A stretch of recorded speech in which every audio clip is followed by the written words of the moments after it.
kita semua ya, teman-teman kita yang mungkin masih belum kembali ke Islam itu dibukakan ya matanya, telinganya, hatinya dilembutkan gitu untuk dapat petunjuk Allah. Memang waktu itu Ustadz Felix Xiao bilang ya, modal orang dapat hidayah itu cuma dua, tawadu dan kalau engkau kasih hadiah saya bisa melihat batu dari surga ini, insya Allah gitu saya pulangnya nggak salah alamat, beneran ke surga lagi gitu.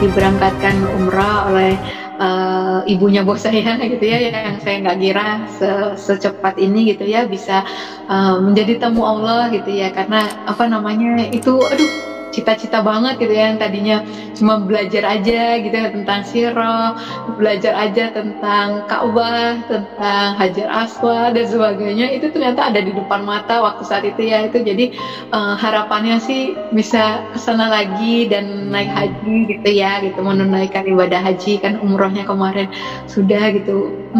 Banyak pengalaman luar biasa waktu di sana gitu, jadinya betul kalau doa Nabi Ibrahim menambatkan hati kita ya di tanah suci itu betul terasa sekali gitu ya.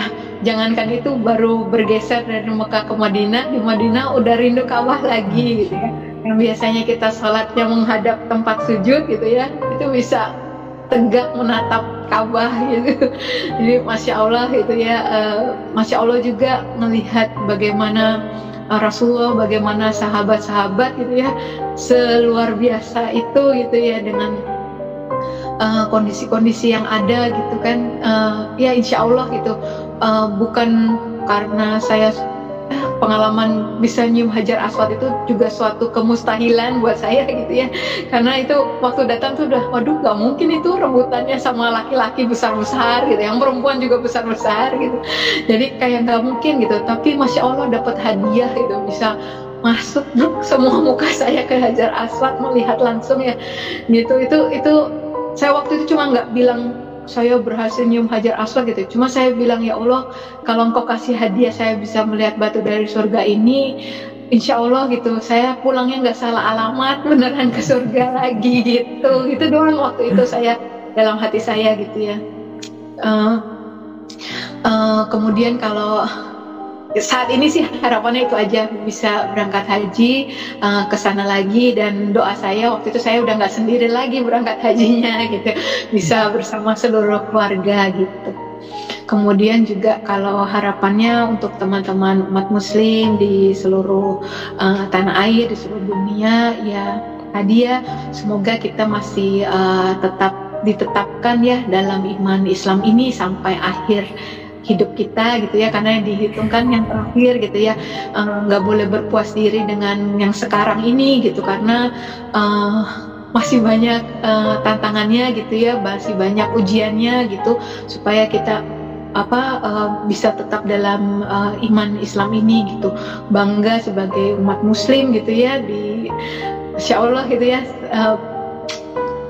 Kita orang-orang yang beruntung gitu, karena Allah bilang kan Allah yang bisa memberi petunjuk kepada orang yang dikehendaki gitu. Berarti kita dikehendaki Allah dapat petunjuk, dan Allah yang paling tahu siapa yang mau diberi petunjuk gitu ya. Jadi itu yang harus kita syukuri gitu ya. Mungkin di setiap sujud sholat saya itu yang saya syukuri gitu.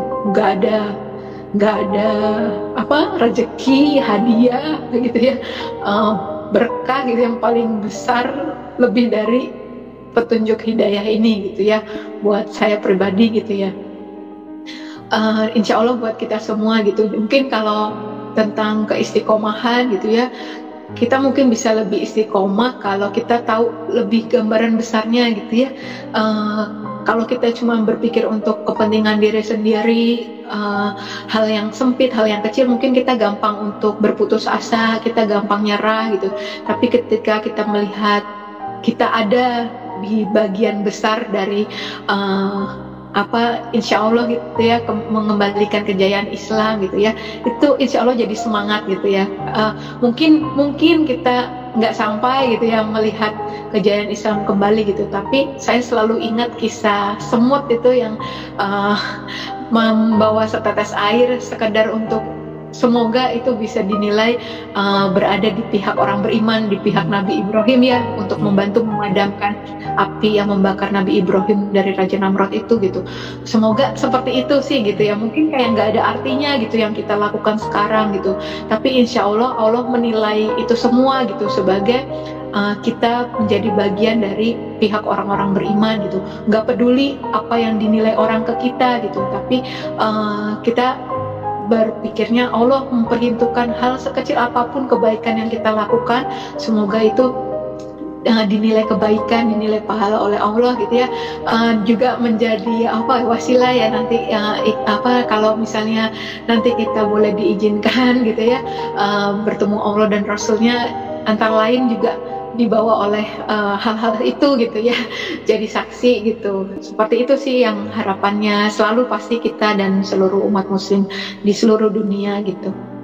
Kemudian kalau untuk yang mungkin masih ragu ya, mungkin banyak orang yang udah menyadari kebenaran Islam gitu ya, nggak ada yang bisa diperdebatkan gitu lagi gitu ya, nggak ada yang diragukan lagi gitu. Tapi mungkin ada pertimbangan-pertimbangan yang menyulitkan untuk mengambil keputusan, karena banyak yang kadang DM saya seperti itu gitu, terutama yang kasusnya persis seperti saya ya, dapat hidayahnya ketika udah punya suami dan suaminya baik-baik saja, nggak ada kesalahan, anak baik-baik saja gitu. Gimana cara ninggalinnya ini gitu ya, gitu kan. Itu suatu hal yang betul-betul berat sekali ujiannya, saya rasakan betul itu kan. Mungkin kalau suaminya gimana-gimana atau keluarganya berantakan, mungkin mudah saja gitu ya meninggalkan gitu. Tapi kalau dalam keluarga harmonis harus meninggalkan karena Allah gitu ya, karena lebih memilih Allah gitu, itu yang mungkin berat gitu ya. Tapi tadi yakin saya tadi selalu, soalnya yang saya alami seperti itu gitu, selalu husnuzon billah gitu, berprasangka baik sama Allah, karena ya Allah melakukan sesuai prasangka hambanya gitu. Itu juga yang terjadi banget ketika di Tanah Suci ya, pasti yang sudah pernah ke sana ngerasain betul. Jangankan sampai diucapkan di kata gitu ya, di batin saja gitu, ketika kita selalu berprasangka baik sama Allah, itu yang langsung kita dapatkan gitu, dan sebaliknya gitu kan. Jadi waktu hal itu yang menguatkan saya khususun bila ketika menghadapi semua tantangan ujian, ketika kita memilih Allah gitu ya. Kadang suka orang berpikir, kamu lebih pilih Islam dibandingkan keluarga, dibandingkan anak-anak. Saya bukan pilih Islam, saya pilih Allah, dan Allah yang benar yang di dalam Islam gitu kan ya. Nah jadi waktu itu hanya husnuzon billah, dan kalau ada apa-apa gitu ya, yang pertama saya curhatin itu Allah gitu, yang pertama saya cari jawaban itu Al-Quran gitu. Jadi nggak ada tempat yang lain gitu yang saya rasa yang lebih bisa jadi jawaban, yang lagi jadi sempurna, jadi kekuatan, jadi jalan keluar selain itu gitu. Jadi kalau hari ini saya sampai bisa seperti ini, ya itu aja sebenarnya, nggak ada yang gimana-gimana, kuncinya itu cuman itu aja gitu kalau saya rasakan gitu ya. Dan tadi ya, semoga ya itu doa kita semua ya, teman-teman kita yang mungkin masih belum kembali ke Islam, itu dibukakan ya matanya, telinganya, hatinya dilembutkan gitu untuk dapat petunjuk Allah. Memang waktu itu Ustadz Felix Xiao bilang ya, modal orang dapat hidayah itu cuma 2, tawadu dan ulil albab. tawadu, kita selalu rendah hati ya, kalau apa, selalu mau belajar, selalu mau mengambil pelajaran kan, mau menuntut ilmu gitu. Dan ulil albab itu ayat di Quran surat Ali Imran ya, ayat 190 191, selalu mengingat Allah, selalu merenungkan itu dalam keadaan apapun, lagi duduk, lagi berdiri, lagi berbaring, itu yang dipikirin cuma Allah, Allah dan Allah aja gitu ya. Merenungkan juga ciptaan Allah juga, arahnya juga untuk semakin dekat sama Allah. Apapun yang kita lakukan, belajar ilmu bukan untuk dibilang alim, dibilang pintar gitu, tapi untuk buat apa lebih pintar ilmunya, tapi jadi makin jauh dari Allah, seperti itu. Jadi apapun yang dikerjakan, tujuan akhirnya cuman yaitu semakin mengenal Allah, semakin dekat sama Allah. Mungkin itu Pak Ustadz.